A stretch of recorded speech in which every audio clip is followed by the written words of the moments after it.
Ubiest of the tubiest, the best YouTube subscribers on the planet. That's you. And I'm 50 plus. Today we're going to stick to the plan. I'm going to talk to you about number 3, your third option of what you can do when you come to Melton. Okay. First, I talked to you guys about being an OTR driver. I also talked to you guys about the regional fleet, gave some information about that. Next, I'm going to talk to you about the new thing. It's a hybrid, or they call it an E-fleet. Okay. Now, the hybrid fleet, the premise of it would be for you to be in the region, living in the southern region, or working, or being able to work in the southern region. Okay. And like I do regional, and I go just, with about a 400-mile radius, okay? And I'm home every Friday. The E-fleet is kind of a hybrid of that. What's going to end up happening is you would leave, say you started on Monday. I started on Monday in Houston. I may pick up a load that goes to, I don't know, Iowa or Indiana somewhere, wherever. I say Iowa because I've done that a couple of times on when I was doing the E-fleet. So what happens is you go out there and then you may bounce someplace else, and then they'll start routing you, back towards the region. You would get home about every other weekend, okay? So you're not there every weekend, you about every other, and you also get the option of even staying out longer if you want it. But they're going to try to get you back home more frequent than that. If you don't say anything, then basically they're going to send you your option. And that option is whether or not you want to stay out or you want to go home. And then you can tell them what you want to do. And if it's go home, then they're going to route you on back to the house. Okay? But with the Southern Regional, I'm going to be home every weekend. So that does give you a bump in pay because your miles will go way up. You won't get the short haul pay because all those runs are longer than short haul, okay? But you're going to drive a lot more. You're going to get more miles, and you're going to get to see different, parts of the country. And I'm in Texas a lot. A little bit of Missouri, a little bit of Arkansas, maybe, and some Louisiana, Oklahoma. But to go outside of that, you're going to see a lot of different things. Okay, so.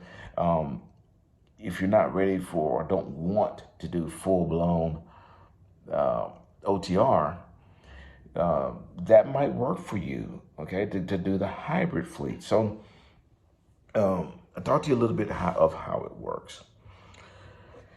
The bottom line is you need to be living in the region, the southern region, and they're going to route you out 2 weeks, and then you're back home, and you're back home for the weekend, and you go out and you do it again. That's a goal. The perfect scenario for that would be you leave out on Monday, turn around and come right back. Okay. Now, guys, let's say this, and I'm saying it because I want to talk to you a little bit about the hybrid fleet and how it is in my opinion, OTR is just going to be a dying game, man. Nobody really wants to do that, and I say nobody. Most new hires, most guys that are young, they're really not interested in just, driving around, and be gone from the house, 2 and 3 months and all that kind of, they're just not their cup of tea, okay? That isn't even, I don't even know that that's necessary anymore, okay? It is necessary if your company isn't a this mega thing, this super huge, because they can't focus a bunch of trucks in one region. You follow what I'm saying? Their customer base isn't, spread it all over the United States. So there's got to be some sort of organization and fine tuning that has to be done to make something like a hybrid fleet work in other regions. You see, it's got to work. We got to get this one handled and organized and find out how this is going to work. So if you guys are interested in it, or if you on the e-fleet or the hybrid fleet, whatever you want to call them, a lot of guys have bailed on that fleet and went back to OTR. A lot of it had to do with the fact that they weren't getting home as often as they wanted. And that's because, like myself, I was on the regional fleet because I need to be home, okay, on weekends. I really need that. It's not a, just a desire. It's something that I have to have, okay? It's extremely important. So outside of the extra money, being home is way more important, okay? And if it is for you, and you go to the e-fleet or the hybrid fleet, the weekends that you're not home could put a lot of undue pressure on yourself or on the family. It's the reason why you're doing regional. And so that might create a problem. Okay, so to make this thing work, do everything you can, stay as long as you can, man. Or let them know that this isn't something that you can do. And I end up having to tell them I can't, because my responsibilities for my family was not being handled, because I volunteered to do this thing, and I really did it because I wanted to be a part of the growth, and I wanted to say, hey man, when they started that thing, that was a solution to a problem, and I was a part of that solution, and break my arm, pat myself on the back. But the real deal is, it would have been better for people who are OTR and living in this area that want to get home a little more frequent. That would work out for them, because then they would get home and then they go back out and do their thing. They don't mind being gone. They want to come home and enjoy the family, but it's not something that at home that requires their attention, quite often, right? Follow what I'm saying? So, those that are on that fleet, understand that what you're a part of is game changing, because we get that to work in the southern region, and then maybe we can do another region, and then a different region, and then another region. Before you know it, we could have that option for many, many, many other drivers, and it helps with a lot of stuff. It helps with keeping people on, rather than the turnover rate being so high. We have a high turnover rate, but the high turnover rate has a lot to do with, guys get homesick, number one. Number two is that guys get into this business and not know what this business is about. They get to see these big trucks riding up and down the road, and they know there's money in it, and there's all this good stuff, and it's a good option. And then they come aboard and realize, I don't think I like this. I think I don't want to work, 11, 12 hours a day. I think I want to just go back to, an 8-hour, in the air conditioning job, that whatever. But we do have turnover. We get a lot of guys who don't do flatbed. They may not be built for flatbed, okay? And they may need to leave and go bump a dock, bro, lose some drive in. I've had a couple of my students do that. They stayed for a while, and then, you can almost feel it as a trainer that, they may be a good truck driver, but maybe the physical part of flatbed really isn't for them, and that's okay. That's okay. But it's still an employee that is not here anymore. So turnover rate is high, and that's industry wide. It's just not this company. That's an industry problem. And something like a hybrid fleet where you guys can um, get home more frequent can definitely curtail that issue. Okay, so with the hybrid fleet, it's basically a regional fleet where you're loaded outside the region for 1 to 2 weeks, and then you're back home, and then wash, rinse, repeat. That's another option for you guys. So you do have options when you come here. Now, there may be other options available for you when you come aboard. Maybe there's you live in Florida or you live in, California or wherever, and then there's a contract that we have to move freight for a specific client for a period of time. And you can get on that because you live in California or you live in one of these serviceable areas and you go, man, that's beautiful. I could be home a couple times a week. Everything's lovely. And it does. It works out really well until that contract has an end date, and it will end. And when that project is over, that contract is ended, then you're going to go back OTR. So you got to be ready for that. And because you go from that contract ending to OTR, and you're not ready for it, then you say, you know what, I'm quitting. And then go do what? You didn't give truck driving an opportunity. You're not being a driver, okay? OTR, I advise everybody to start with OTR.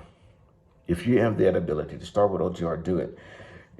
With all the stuff that I laid out for you in that OTR video of the importance of it, I'd do that.